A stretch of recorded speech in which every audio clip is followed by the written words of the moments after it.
Hey there, Laborhood community. We're back with some electrifying news we can hardly contain. That's right. You're in for something truly special, and we can't wait to share it with all of you guys. On November 1st, our Laborhood merch shop will officially open its doors. We are bursting with excitement because we've got something extraordinary in store for you. You're going to find custom Laborhood merchandise like you've never seen before. These are more than just products. They're a part of our mission to empower and support birthing persons and their families. But here's the kicker. Our shop isn't just about fly gear. It's about helping keep the Laborhood Podcast going so we can continue bringing you the content you love. So get ready to deck yourself out in Laborhood gear that shows off your dedication to empowering women and their birth experiences. We don't want you to miss a beat when the shop opens, so that's where you come in. To be the first to know when it drops, make sure you're on our email list. You can join our email list right now and be among the first to get the latest updates and exclusive access to the Laborhood merch shop. Trust us, you don't want to miss out. So stay tuned, be excited, and join our email list today. The countdown to November 1st begins, and we can't wait to share this journey with you.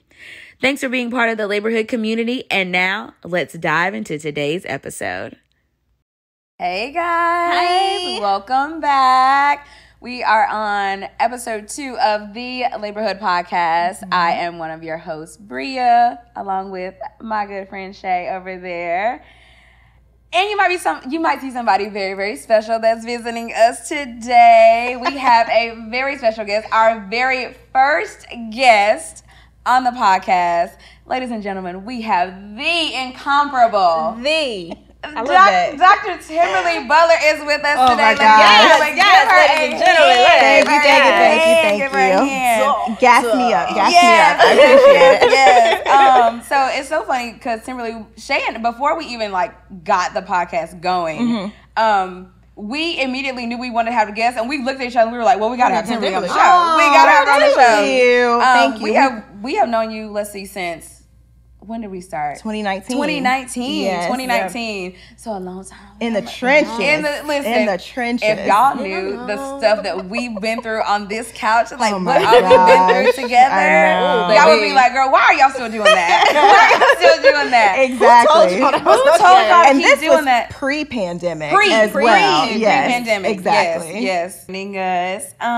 So for those that don't know you, tell the people who you are, where you're from, where you studied, all those good things. Perfect. So I am Timberly Butler. I am a board-certified OBGYN here in the metro Atlanta area. Oh, that's right. We didn't tell the people where we was at. We're on location. We are on location. We are on location. That's right. We're moving on up, okay? We're not just in one place anymore. Yep. We came down here to do our thing, to find our girl so she can talk to you guys about something. Sweet. So we are in the Atlanta. Welcome to Atlanta. All right. Atlanta. So accommodating. Okay, you know? It's my Atlanta. Okay. I love that little thing. Okay, so yes, tell people where you what you practice and all those good things. So I am an OBGYN, so that means that I do obstetrics, delivering babies, as you both know, and then I also am a gynecologist, so I see patients for well woman visits, problem visits, menopausal patients, hormone replacement. We'll get into all of that, of course. But in terms of how I got here, I went to the best HBCU in North Carolina. We're going to let her have it because she a guest. Okay. I went to North Carolina Central University for undergrad. And so I majored in biology, minored in chemistry. And then I actually spent 10 years in Winston-Salem. Yes. Which is where we both met, in the Tray. Yes. So I did a year for my post-bac program there. And then I did 4 years of medical school, followed by 4 years of OBGYN residency. And then I met the both of you during my chief year, which is chief year is your last year of OBGYN residency. And so after that, I moved to Atlanta in summer 2020, and I've been practicing in private practice since then. Nice. Kudos to you. I know.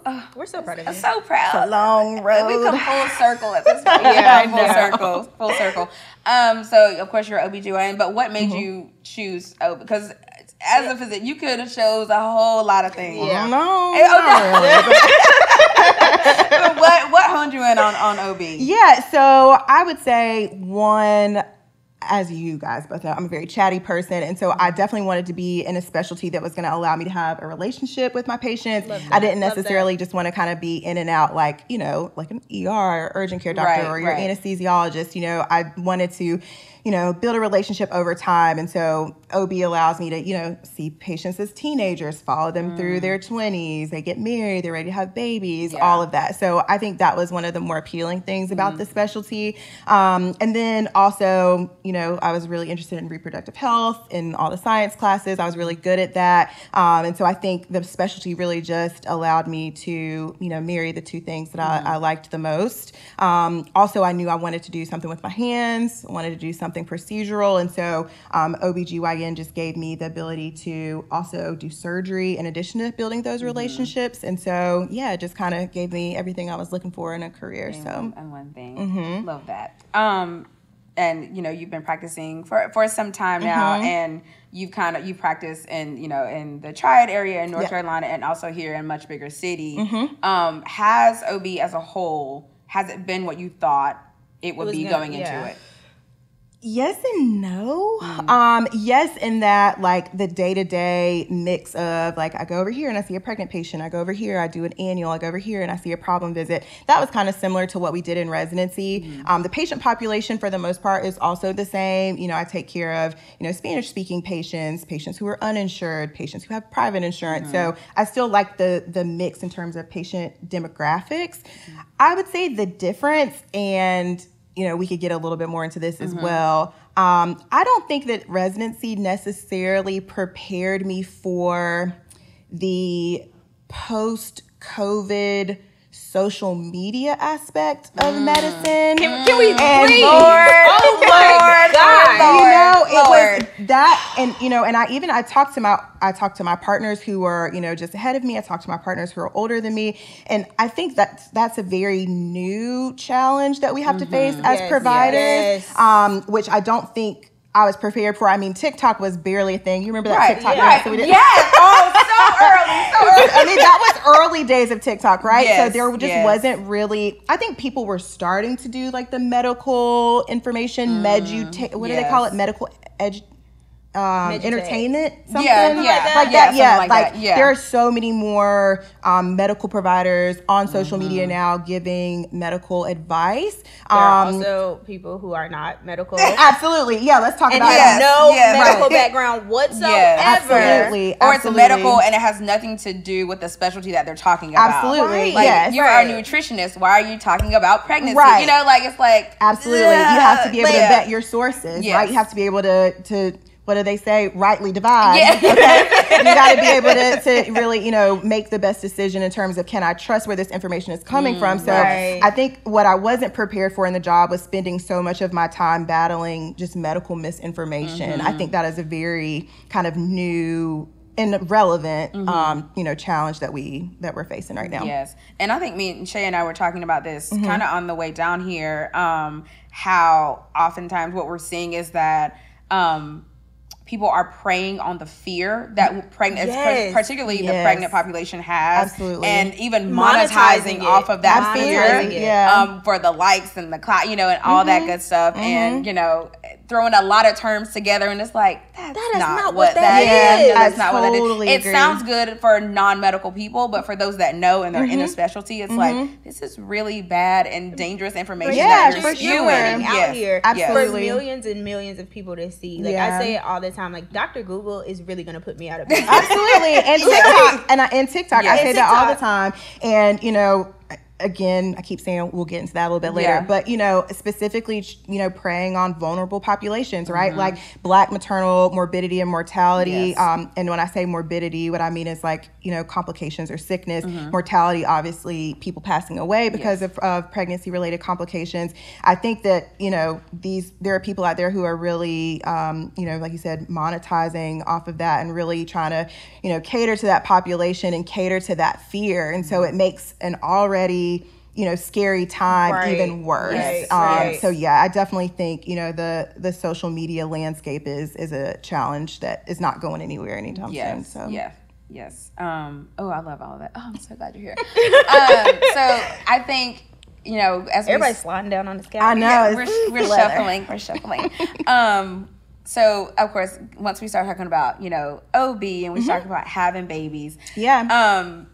There is this particular topic is touchy. And I say touchy because I think it's almost like I've talked to patients and it's like their biggest fear.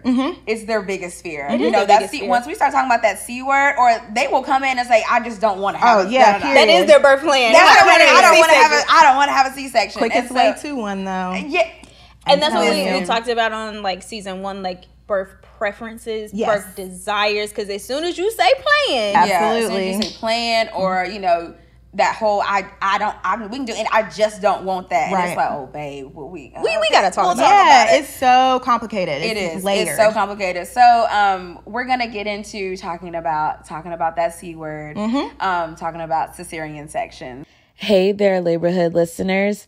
We've got some exciting news for all the parents and parents to be out there. That's right. We're thrilled to introduce to you Hello Bello. It's more than just a brand. It's a game changer for all things baby and parenting. So what's the big deal about Hello Bello? Well, first of all, it's co-founded by none other than the talented Kristen Bell and Dak Shepard.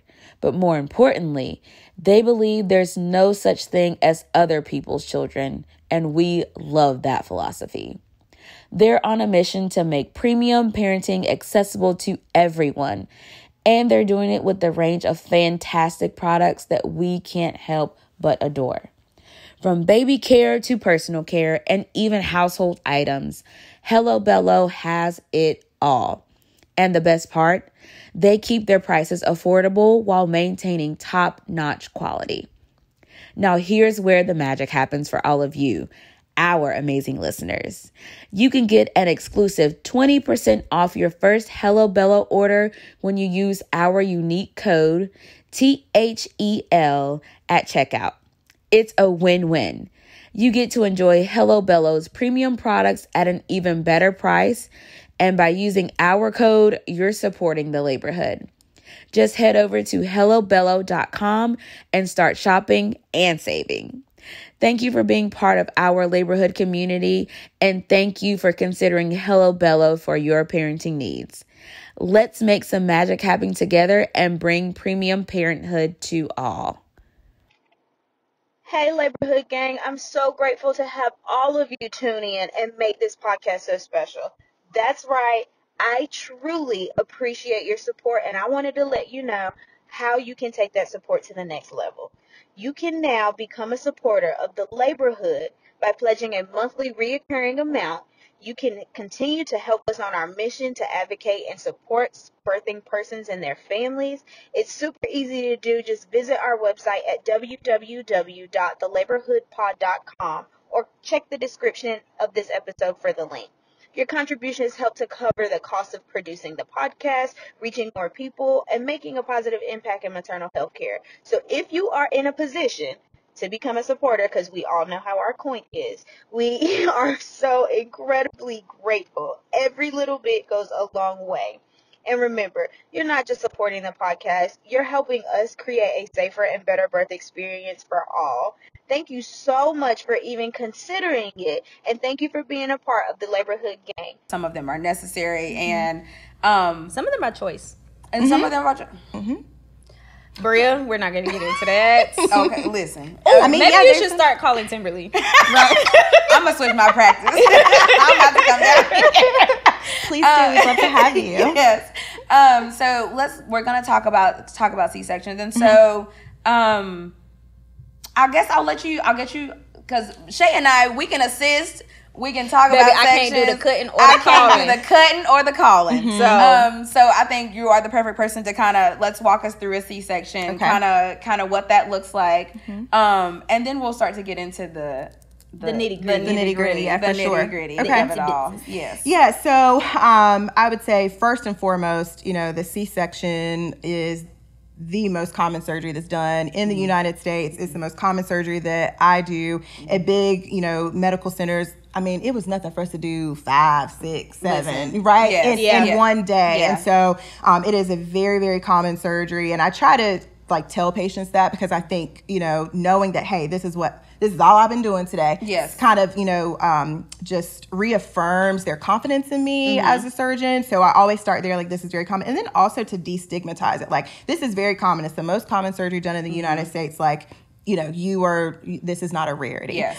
In terms of the actual surgery itself, though, you want to start with consent and we prepping and draping, or you want me to go? You want prepping and draping, or you want me to go straight from? We going with this from the skin. We can go to skin. We can start at skin. We'll start at skin. Yeah, okay. we can start at skin. Very briefly, you said that it was common, which it is. It is a very common surgery, but we're not just throwing them out willy nilly. Absolutely not, because it's. Again, we'll talk about it a little bit later. Yeah. A lot of people just like to be like, oh, well, I'll just have another C-section or whatever. But it is not a decision to be taken lightly. It is not without its own complications. Yes. And I can talk a little bit more about my consent process whenever I talk to patients. But yeah, it's definitely not something that's done willy-nilly, because anytime you undergo any surgical procedure, there is always the risk for complications. And so, just making sure that people are aware of that. And I take that back because I know how C-sections work. Right. I will say, okay, we can literally start from the time they roll through the door. Patient in. I'm writing it down. So we can start there and we'll walk them through it. For sure. So for most patients, whenever they come into the operating room or operating suite, whatever you want to call it, fancy. The first thing, of course, is, another thing that I think it's important for people to know is that there are multiple checks from a patient safety standpoint, right? So as soon as you're coming into the operating room, we are verifying that you are who you say you are, that we have all, the right people in the room, that we have right procedure, right site, all of that. So that's kind of the first thing that happens whenever a patient comes into the operating room. Most of our patients also are kind of talked through the spinal process before the anesthesiologist comes in the room. And so not to get too far into the weeds, but a lot of people are more familiar with epidural. A spinal is a type of regional anesthesia, but instead of you having a catheter in your back giving you medication all the time, it's just a straight shot of long-acting medication just to keep you numb, pain-free through the surgery. So the anesthesiologist is going to do that. After the spinal, we do our preparations in terms of prepping the patient, getting a catheter in the bladder to drain the bladder, getting everybody positioned in the right spot. And then we're also checking again on the baby just to make sure that the baby's heart rate is normal before we proceed with the surgery, so that in terms of speed of how fast I need to get this baby out, am I good to kind of take things at a regular pace, or am I concerned that the heart rate's down and I need to move faster? Yeah. After all that's done, we do another check again for patient safety with everybody in the room, somebody there from usually respiratory therapy, from the NICU, just to assess the baby's breathing.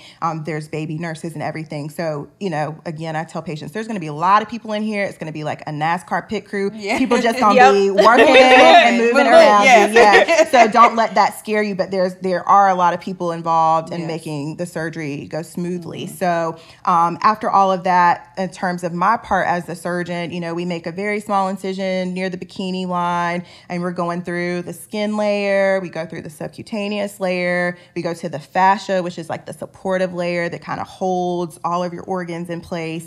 After that, we get to the muscle layer. We kind of separate those in the middle, and then we go into the abdominal cavity. So that's where the uterus is, where your bowels are, or your intestines. So that's kind of where the surgery is going to take place. We have to get through all of those layers one by one. Once we get inside of the abdomen, we kind of assess for what position the uterus is in, making sure there's not any scar tissue that we need to get through first. And then we make our uterine incision. And then after that, baby's delivered. We cut and clamp the cord after we do some delayed cord clamping. We like to, do that when we can, as long as the baby's vigorous. Yes. And then after that, the baby goes over to the warmer just to kind of get their initial checks done as well. And so after the baby comes out, we remove the placenta. That's when all the, oxytocin is coming through the IV. We're already starting to do everything we can to help that uterus contract down, minimize the bleeding that's associated with the surgery, because that's really the most critical critical time. So the rest of the surgery really is just kind of coming back out the way that we came. So we're, closing the uterus with stitches that dissolve. We're closing the fascia. We're closing the subcutaneous layer, and then also closing the skin. So I would say start to finish, a routine C-section is usually anywhere between 45 minutes to an hour, sometimes more than that, depending on, patient characteristics. If this is not your first, rodeo, then there's some scar tissue that can make it a little bit harder for me. And in order to keep you safe, I have to go slower in order to do that. And so, we've all heard the patient, what's taking so long from the other side of the curtain? And I'm just everything okay? Is everything okay? The baby here yet? Right, yeah. And the thing about a C-section is it's one of the few surgeries where the patient's awake for that. Yeah, right? And completely awake. So that's also something, that I'm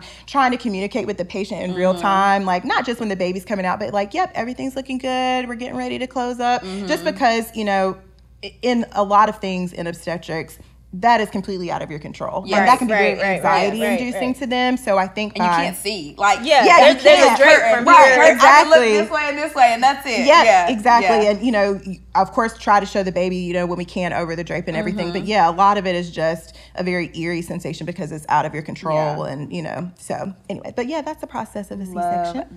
Love that. At no point during that did you ever say that organs were being put on the table. I was literally about to say that. I was literally about to say that. Yes. No, not at all. We are not pulling out your stuff out and putting it on the table. No, not at all. Because I'm not a bowel surgeon, so there's no reason for me to be pulling stuff out. Matter of fact, I want all that to stay in. I want it to stay in as we well. want that to stay in. We want it to stay in. That is very much a myth. Yes. For sure.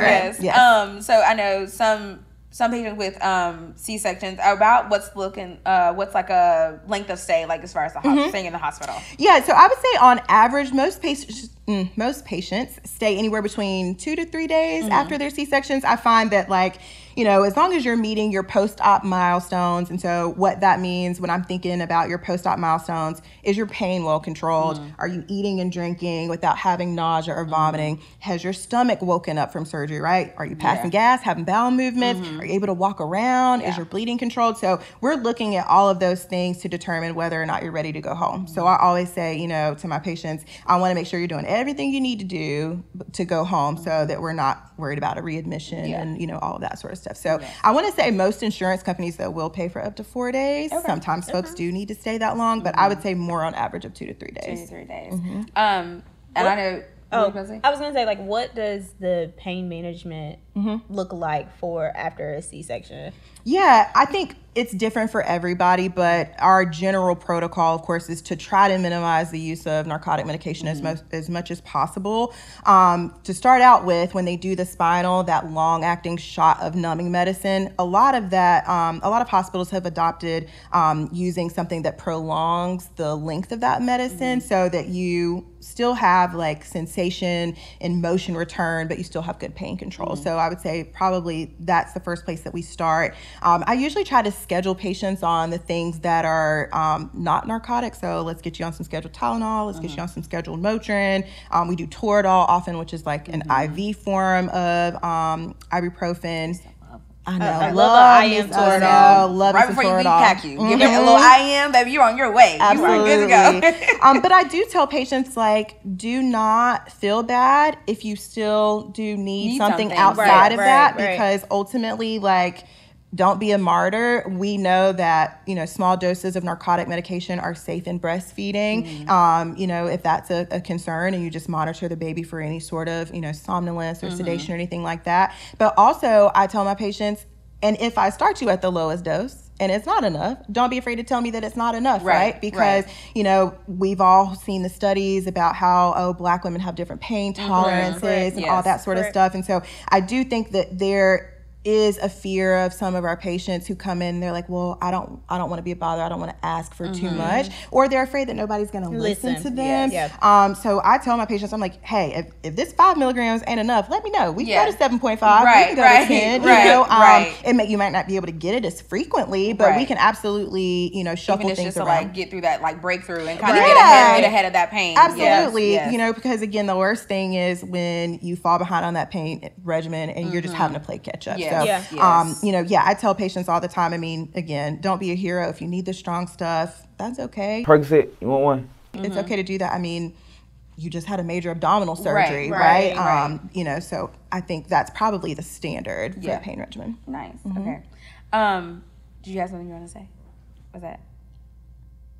Not at the moment. Okay. If it jumps back. Okay. We can circle back. We'll put a pin in that. Yes. And the way you mentioned, as far as like Black women not asking for more pain medicine, and how I mentioned earlier about how that's the one thing a lot of people, I don't want that. Yes. I think some of it may have to do with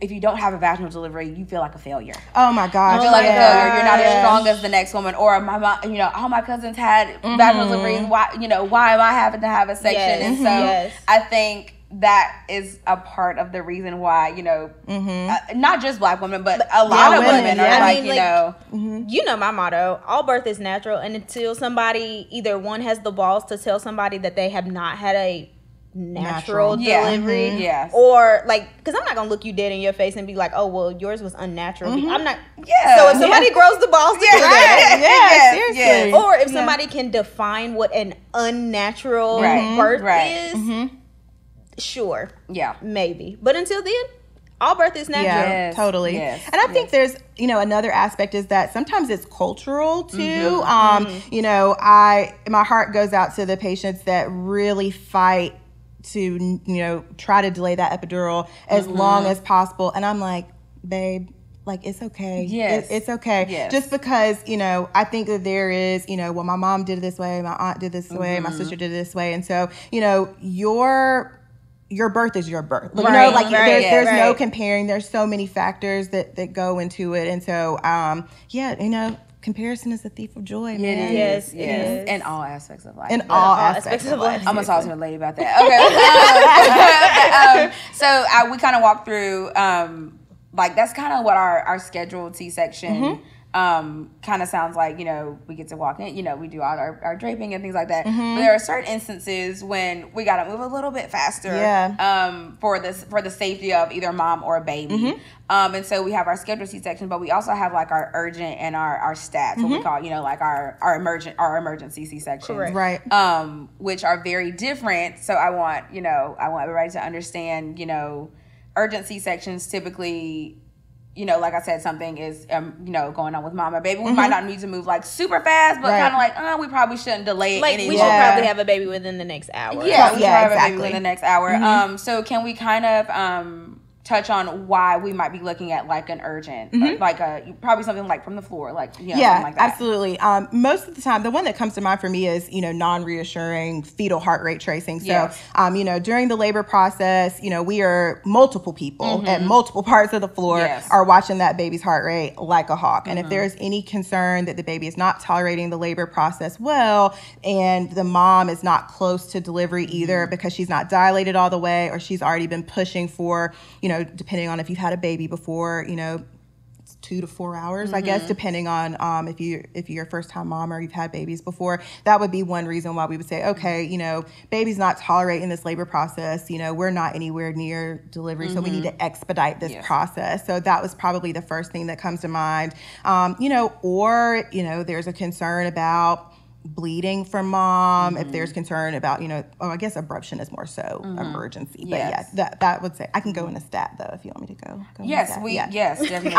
So the stat, the crash, emergency C-sections that people think of when they watch movies, right? Yes. People are literally running down the hallway. Thankfully, it doesn't happen that much. I felt like in residency though, it was happening all the time. It felt like we have oh my God. Okay, however, we were a very, very high acuity hospital. That's a very important part to mention. We took care of a lot of sick. We took care of a lot of sick people. And we were the largest academic medical center for Western North Carolina, Eastern Tennessee, Southern Virginia. Yes. I mean, we took care of. They were sending. They were sending patients to us. So if you were at your local neighborhood hospital and they, didn't have the ability to take care of you and your baby, you were coming to us. And so we took care of some really sick moms and babies when we were all together once upon a time. But in terms of an emergency C-section, that's when like, oh, the baby's heart rate goes down and it's not coming back up despite our interventions of,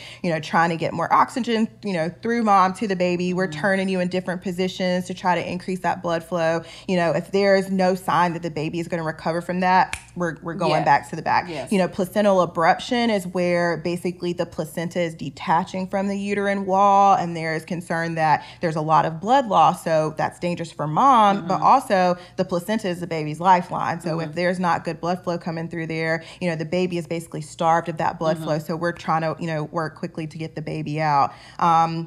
More rare circumstances, thankfully rare, preeclampsia, somebody's, having a seizure or something like that. We're going to try to, get mom stabilized, but then we're going to try to deliver the baby as soon as possible after that. So thankfully, I would say, true emergency C-sections are few and far between, but when they happen, they are few and far between. But when they happen, like, I'm sorry, I don't really have a whole lot of time to be explaining to me, mom, what's going on, because, my goal is for y'all to have a healthy baby to hold at the end of this. And so, there's not going to be the spinal, like sometimes we're going to sleep. Yes. So that is one of the rare instances where, moms may be put under general anesthesia. That's kind of the traditional being put to sleep. We don't really like to do surgeries like that. But if it's an emergency, we don't like general anesthesia if we can help it, because anything that goes to mom goes to the baby as well. Yeah, that's what I was gonna get at. So if the mama is knocked out cold, if we don't hurry up and get that baby out, exactly. Funny story. I remember this so vividly when we were working together. It was when we used to do huddle at the desk. Oh wow! So there was this like 20-something weeker that was gonna end up going for a section, or the mom wanted a section or something like that. But I think we were gonna take her for a section, but the mom wanted to go to sleep. Yes. Yeah. And the anesthesiologist was like, well, she wants to go to sleep. Y'all, Timberly whirls around her chair. She says, no, no. And I think the mom was right. Like, she was a bit like a larger woman, and so it was already going to be difficult to get a 20-something weaker, out. Right, and then with the mom going to sleep, I said, oh, Timberly said, she said no. And she was looking around at everybody else like, aren't y'all gonna say something? Right, back me up on this. Because you bring up a really good point, because like it's a race against the clock at that point. Yes, literally, like first of all, we're talking about all the prepping and draping and stuff. All that stuff is done before the mom goes to sleep. So we are literally knife in hand waiting for the anesthesiologist to tell me that the mom is asleep before I can go. And even then, like, I'm getting the baby out in less than a minute, right? I mean, there's not a whole lot of time for me to dilly-dally, And so with general anesthesia, I mean, the harder it is for me to get through those layers to the baby, that's more time that the baby is getting exposed to that anesthesia. The baby could be like super sleepy, hard to wake up, may not even really, be trying to take big vigorous breaths. Like so that would lead to more intervention that's needed on the baby's part. So general anesthesia, it sounds good to be able to like go to sleep, wake up and have a baby. Wake up, my baby's gonna be out. It sounds good, but that's actually not what you want. Yeah, it's not. We don't. Very often docs will try to do whatever they can to not make that mama have to go to sleep. Yeah, I mean, even I've even been in situations where it's been a stat, and we get back to the operating room and heart tones are back up, and I'm like, how fast can you get me a spinal? Or she can do it on her side, right? Like a monitor, something. Just don't put her to sleep. Don't put her to sleep. Hey everybody, this is Shay, one of your co-hosts for the Laborhood Podcast, and I'm thrilled to share some exciting news with our incredible listeners today. The Laborhood is now an Amazon influencer, and I couldn't be more excited to introduce you to our very own Amazon storefront. You might be wondering, what is an Amazon influencer and how it impacts or benefits you? But I'm here to provide you with hand-picked recommendations for products we truly believe in and use in my everyday role as a baby catcher. Our storefront is a carefully curated collection of items that I found to be incredibly valuable for both the birthing person and their precious babe. From essentials for new moms to must-haves for those special moments during childbirth, we've got you covered. And here's the best part. When you shop our storefront, you're not only getting access to tried and true products, but you're also supporting the Laborhood Podcast. Your purchases through our storefront help us continue our mission of advocating for maternal health and empowering birthing persons. Plus, I want to be fully transparent with our amazing community. So when you make a purchase through our Amazon storefront, we may earn a small commission from Amazon as a part of being an Amazon influencer in their program. So not only do you get fantastic products that I personally recommend, but you also contribute to our efforts to make a positive impact in the world of maternal health. To start shopping and explore our hand-picked selection, simply visit www.amazon.com/shop/Laborhood Podcast. Or you can click the link in the episode description or link in our bio. Don't miss out on these incredible finds that can enhance your birthing experience and support new parents on their journey. Thank you for being a part of the Laborhood gang and for helping us make a meaningful difference in maternal health care. Hey there, wonderful listeners. It's Shay, one of your hosts of the Laborhood Podcast, and we've got some incredible news to share with you today. The Laborhood is now proudly a Kindred Bravely ambassador. But what's Kindred Bravely, you ask? Let me tell you about this amazing company and how it's supporting mothers like you. Kindred Bravely is a brand built on love. Love that is poured into every single piece of clothing they create. Their meticulously designed clothes are here to make your journey through motherhood a little easier, from the bump to breastfeeding and beyond. Because let's face it, mama, you deserve to look and feel great all the time. Kindred Bravely understands that, and they are here for you every step of the way. Now here's the exciting part. We have a very special offer just for you, our incredible Laborhood gang. When you shop with Kindred Bravely using our unique referral link, you get an amazing 15% off of your purchase. Yes, you heard it right, 15% off. So how do you claim this fantastic discount? It's simple. Just use the code LaborhoodP15, that's LaborhoodP15, and shop till your heart's content. At checkout, be sure to use our unique code LaborhoodP15 to unlock those savings. But wait, there's more. If you were tuning in during October 2023, you're in for an even bigger treat, because Kindred Bravely's Fall Collection campaign is happening until October 20th, 2023. This collection is a must-see, with limited quantities and limited edition colors. It's perfect for moms who love to mix and match, stretch up and down, and keep their closets filled with versatile and comfortable pieces. So don't miss out. Thank you for being a part of the Laborhood community, and happy shopping with Kindred Bravely. Let's get back to the show. So, of course, emergent C-sections can be scary. Mm-hmm. But even those ones that aren't emergent, they can be really scary. Like I said, patients will come in, and that's one of the first things. Mm-hmm. Or even if you just start to mention, baby's looking a little, or you haven't changed your cervix in a while. Right. They will literally just tears immediately, and you can see the fear, and not just them, but the people in the room. The father of the baby gets nervous, the mother, now the mamas, everybody in the room is kind of now on edge. Mm-hmm.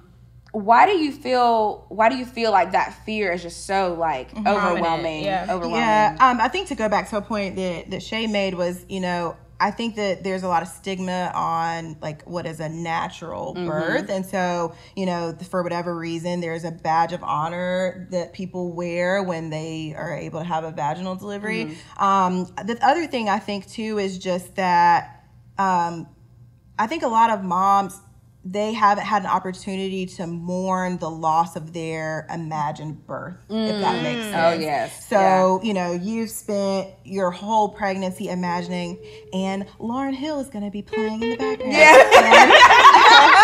And I'm talking about my own imagined birth. And there's going to be lavender aromatherapy in the background, and I'm going to have the electric candles. And, my partner is going to be rubbing my hair. And there's going to be a birth photographer in the corner, right? Catching all the perfect shots. Exactly. So there's, you spend all that time kind of planning, this is what, my birth experience is going to be. And then, for whatever reason, things don't go as planned. And all that is wiped away out of the window. And so, when I'm talking to a mom about a C-section, I tell them, look, I know this is not what you planned. Yes. But you know what?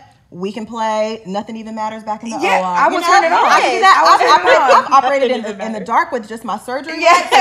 If you want it to be, nice and mellow, if you want to play your music, like I will absolutely do everything I can to accommodate you. Which goes back to birth, what we talked about.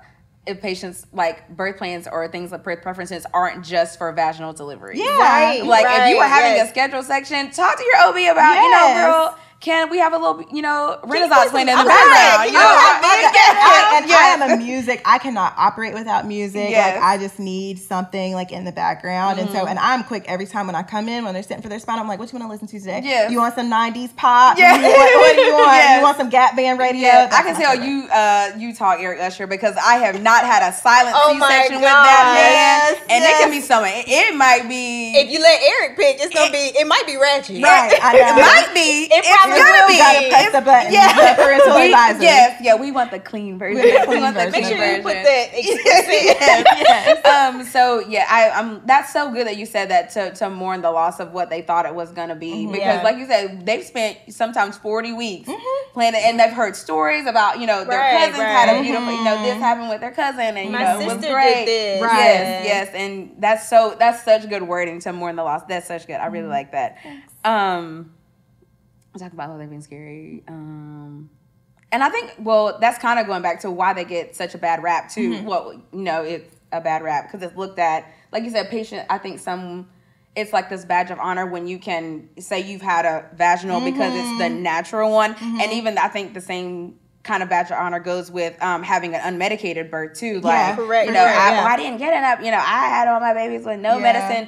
And unfortunately, sometimes that can deter patients from getting what they want in a birth experience because the mom is standing on the side like, I had all of y'all outside under the tree or something. Like, okay, girl, like you went 50 miles from a hospital too. That was your experience and you deserve to have your own individual experience. And the other thing too with, the whole debate about the badge of honor, I mean, a C-section, that needs a badge of honor. That recovery is so much different. I mean, it is... I think it should be there shouldn't be a badge of honor. Let me not say that. What I'm saying is, though, I think that there should be more respect given to the women who do have to have a C-section because that recovery is not the same as a vaginal delivery. And what I mean when I say that is, it's a lot more pain. There's a lot more bleeding associated with a C-section. You might not be up and walking around and, ready to go in 4 hours, right? It might take you longer to get up and to be moving around. And so, I just wish that more people knew how hard it is sometimes. And a lot of times, I think it's said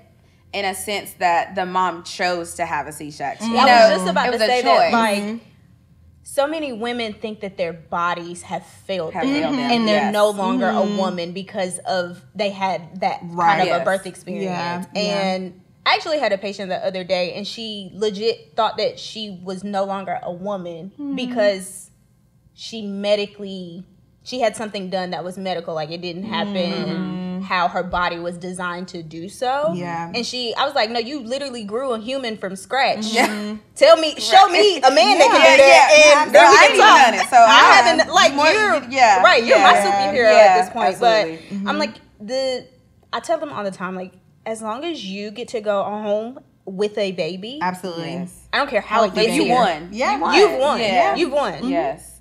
I totally agree with that. Definitely.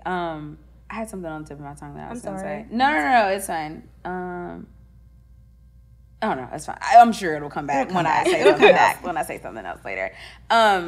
So with that fear, I know as nurses, once that C-section has been called, if it's not urgent, it might just be urgent where, you guys are, you're going to write your notes or you're going to, check on your other patient down the hall before we, head back to the OR. So as a nurse, we're kind of getting mamas ready. And, of course, some of them are very upset and it's a lot of, it's a lot of pat, and that's fine. Cause especially if we've had this patient all night, we know how hard they worked to get to this point. And it's just, whether it could be baby just ace and clitic and it's, the cervix just isn't changed or the cervix is swelling and now, mama's been ruptured for a long time. Now you got a fever and now your baby's heart rate is up. So there's just things that were completely out of her control.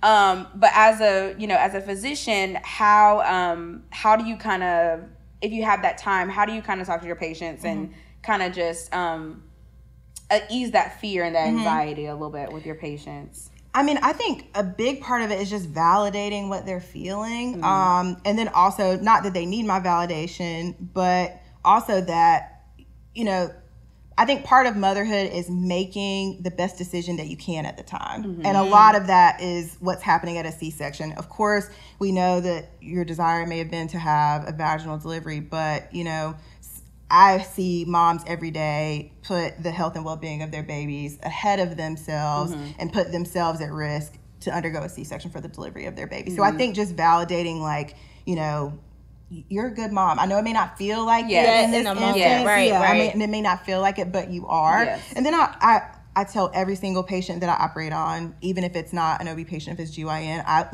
put my hand on them, I look them in their eye, and I say, I'm going to take good care of you. Yes. Because every decision that I'm making in the operating room is for their best interest. And I always tell them, too, I'm going to do everything I can so that you're holding a healthy baby at the end of this. You know, because I think that there's some, you know, misunderstanding sometimes about, what's the word I want to use?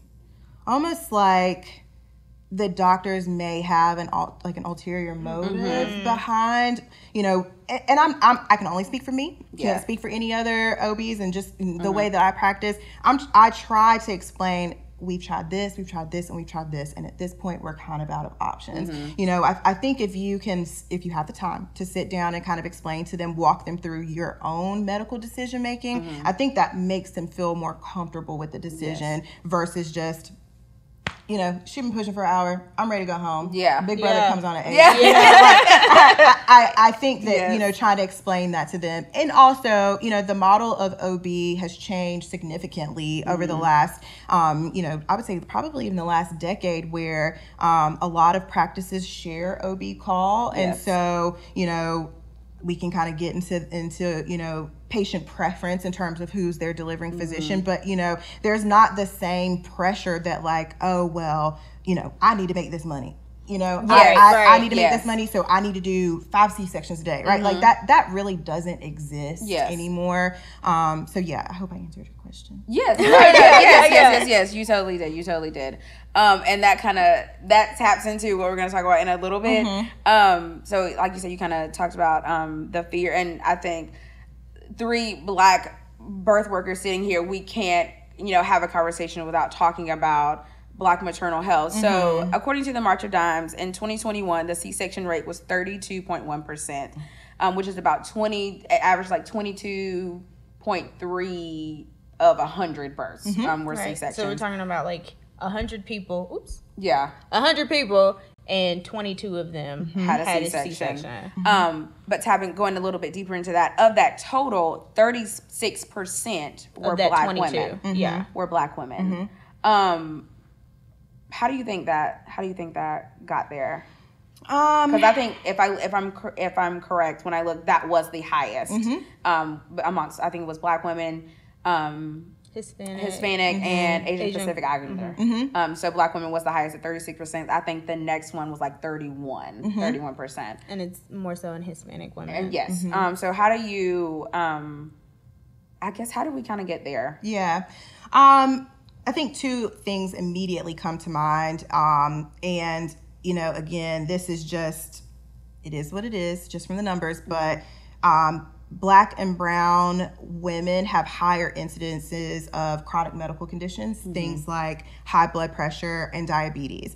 And depending on how well controlled those things are in pregnancy, our recommendation for when you have your baby changes. Yes. So if you are someone who has preeclampsia and your blood pressures are not well controlled, and we've done everything we can to try to get your blood pressures down, you know, you might be having your baby anywhere between 34 and 37 weeks.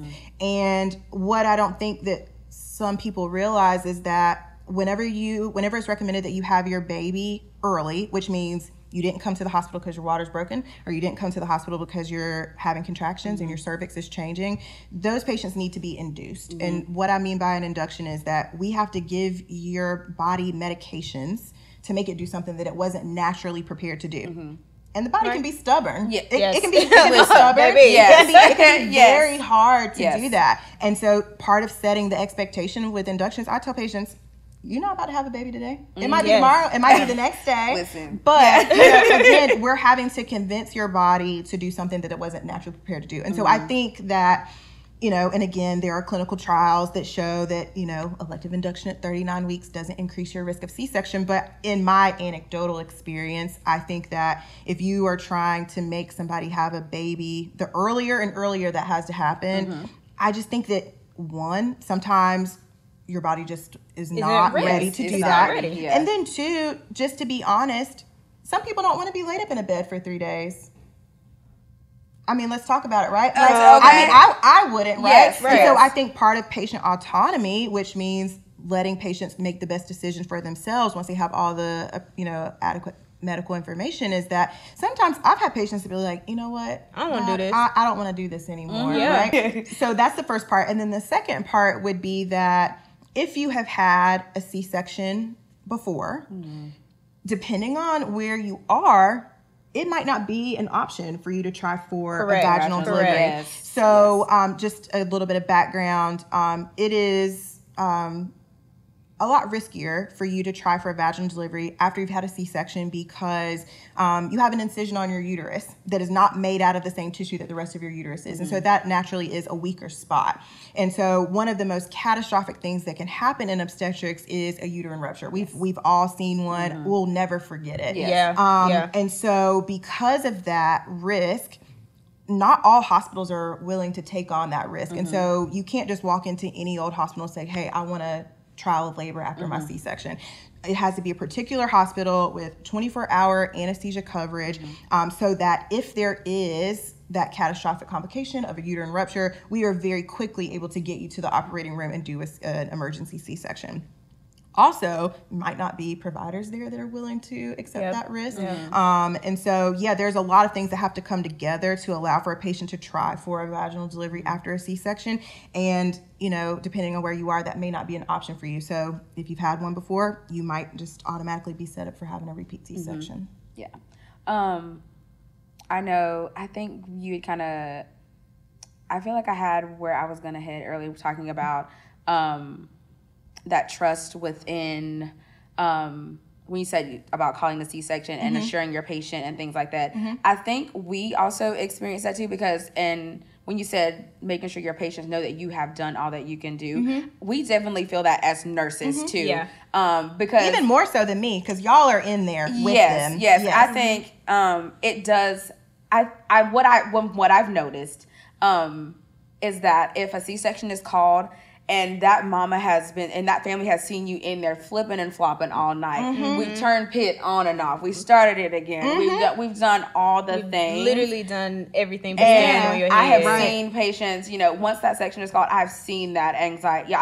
And they'll look at me and be like, we seen y'all. Like, y'all tried. Y'all really did Y'all try. have tried all night. And it's just like, this joker just is not trying to come out. Like, I don't know what's going on, but that joker is not trying to come out. So, I think just working and that reassurance of like we really have just done what we can do. And I've even had to turn the monitor and be like, okay, you see what we got? This here or look. We can't keep doing. Okay, we can't doing this. We can't do that. Or sometimes I've had to pull the dad off of his TikTok and be like, because sometimes it's not even the mom or the PS2. Please don't get me started on the PS2 in the delivery room. Don't get me started. Don't get me started on the play game. Okay, please. But sometimes or grandma or whoever, I'm like, let's come over here to this monitor, like you mentioned. Let's come over to the monitor and let's look. This is what it should look like. This is what it was looking like before. And this is what it's looking like now. And so I think sometimes having a visual representation to explain to them, and mom as well, but kind of to the choir, to the background, the people in the room that maybe are not quite understanding why, I think can be helpful too. Yes, very much so. You like provider to provider, have you noticed a difference in trust based on the patient that sits before you? Ooh. And say what you need to say. We're not censored. Where do we begin? Where do we begin? And again, I don't know if I gave this disclaimer, but these are my own thoughts and opinions and do not reflect those of my employer. Absolutely. But absolutely. And I haven't quite wrapped my mind around how to address it, but yes. We have actually seen, I would probably say, definitely post 2020, patients who come in and they see me in the room and they're like, so you gonna be the one that delivers my baby? Yeah, I get asked that a lot. Right. A lot. Are you gonna be the one that delivers my baby? I only want you. Right. I only want you. Or, how can I make sure that you're there? Or how many people How many are you? How many are you? How many are there? How many people look like you? Right, that are here. Right. Absolutely. Yeah. And, while OBGYN has the highest percentage of Black female physicians, we're still a very small amount. And so I try to tell my patients, like, I will do everything I can. I will absolutely be your gynecologist all day, every day. Call me. Itching down there? Yeah. Call me. I got you. I got you.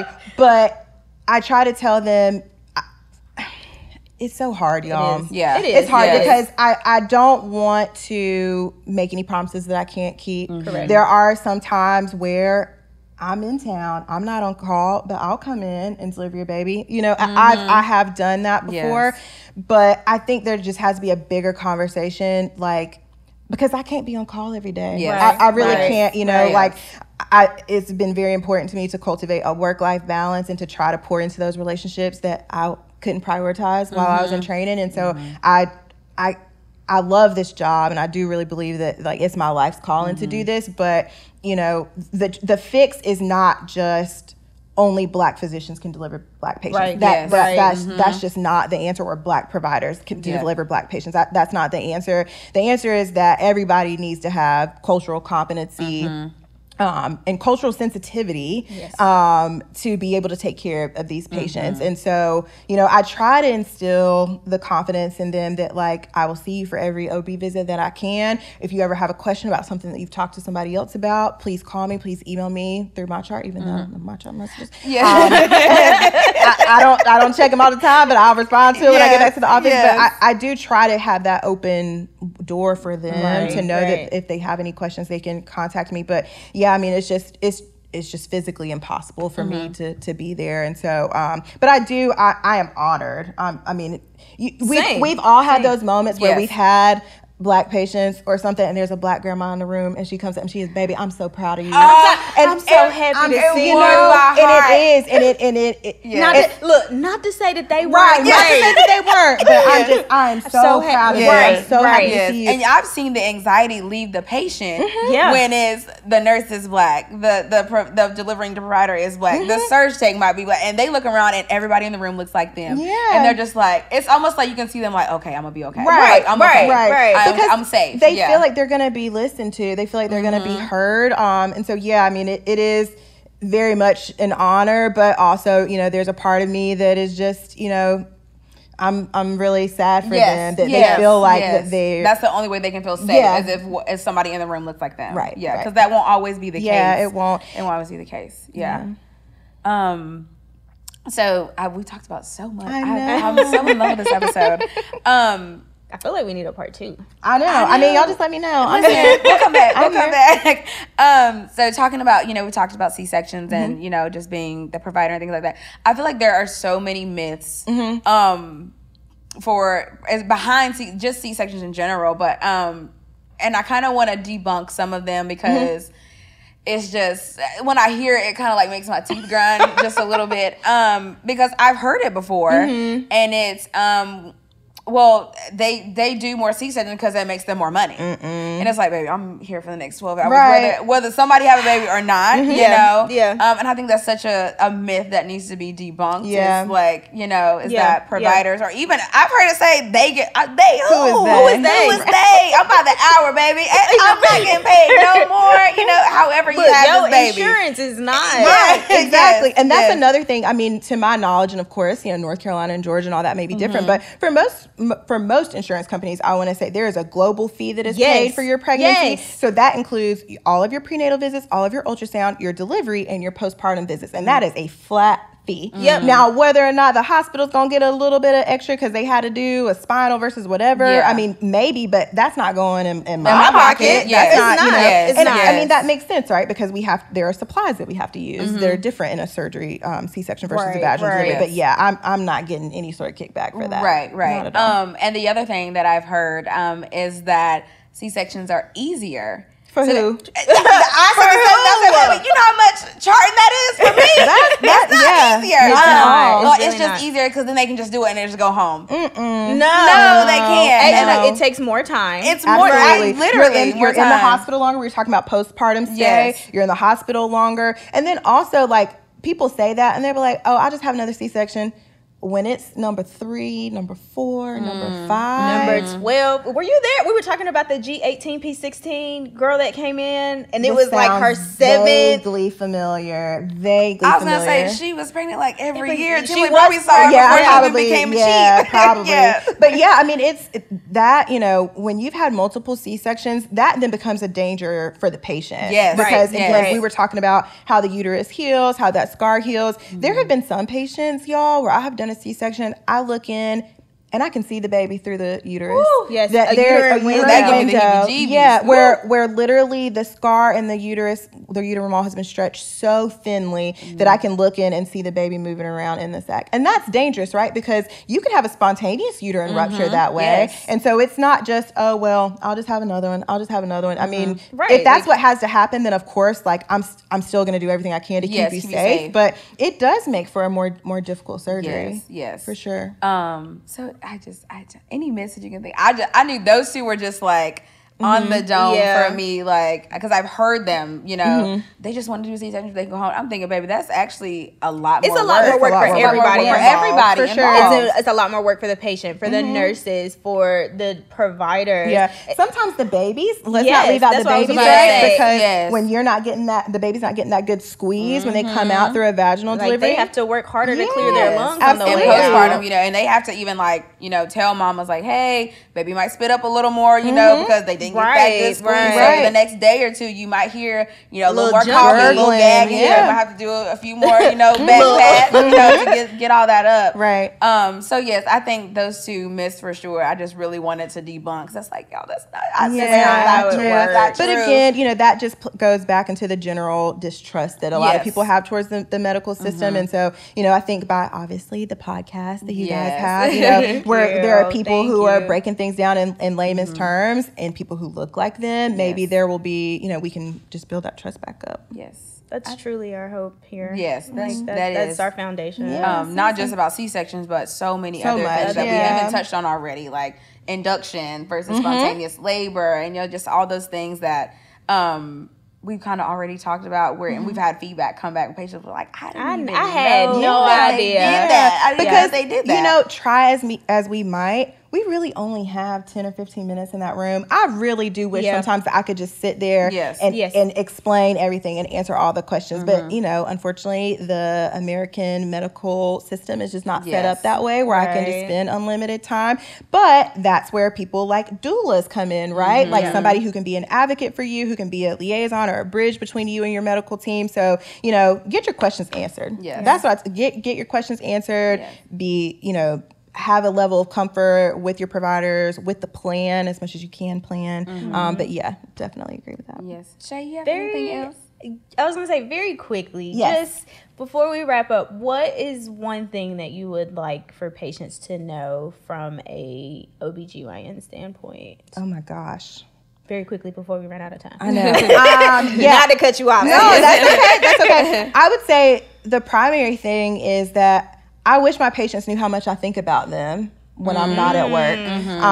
You know, I think I got a girl right now. I've been thinking about her every day. Every day. You know, it is impossible to not take your work home with you when you're in this line of work. Even as a nurse. Yes, absolutely. I mean, I am thinking about like, did I do the right thing for this patient? Am I doing the right things? And, you know, clinically and medically, you know, I feel like I'm a very competent doctor. And yes, I did. But even, like I said, I still go home. How many sleepless nights have we had? Yeah. You know what I mean? Like, you know, staying up and after you got off a 12-hour shift, like, gosh, I hope. Or thinking about a patient that's going to go home. Yeah, when she goes home, she's going to be okay. Right, absolutely. And so I guess I wish that patients knew that, like, at the heart of it, we really just want to take good care of patients. And anybody who is in this field for any length of time, you build like we talked about, you build a relationship with these patients. And so, I wish they knew how much we do care. You know, I think there is a general misconception that, you know, we're in it for the money, we're in it for the likes or whatever. But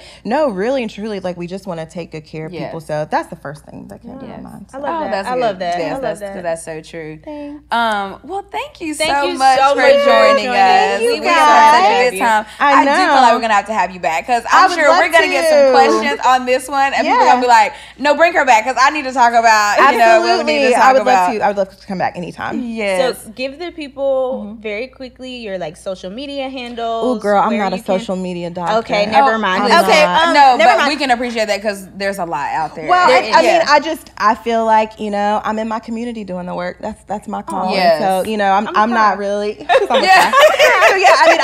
I probably should get, like, a professional Instagram handle and stuff, but I prefer to focus my efforts really on just seeing patients. So unfortunately, I don't have an Instagram. Sorry, guys. I love that. That is perfectly fine. Well, listen, guys, you know where to find us for the podcast. You can follow us on Twitter, Instagram, Facebook. Y'all got a TikTok? We have a TikTok. We went live last night on TikTok. It's very fun. Find us all there on TikTok at the Laborhood Pod. You can find me and Shay on our personal Instagrams. Mine is at Sadidi Essence, Sadidi_Essence. Shay has her own. Mine is at the Shayster, @_the Shayster. I apologize. And that's SHAYSTER. And you can find us on YouTube, as well as our website. www.thelaborhoodpod. Let's go website. .com. Yes. Thank you guys for joining us. And as always, it's your favorite certified nurse midwife and your favorite certified registered nurse. And now your favorite OBGYN. Thank you guys for joining us. We'll see you next time. Bye.